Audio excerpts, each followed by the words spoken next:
ये सिंध के हालात हैं। अल्लाह पाक जो है ना ये देखो रहम फरमाए।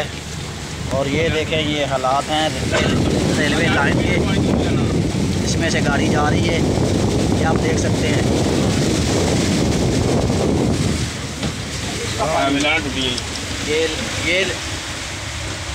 ये गाड़ी जा रही है लाइनों के ऊपर और आप देख सकते हैं कि कितना कितना पानी जो है ना लाइनों के ऊपर चढ़ा हुआ है।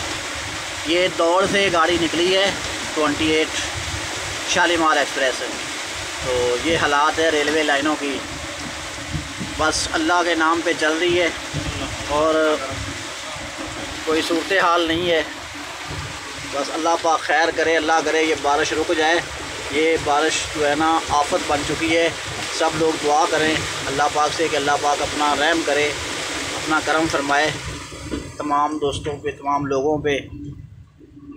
ये सारी रेलवे लाइन है जो पानी में डूब चुकी है मुकम्मल तौर पे।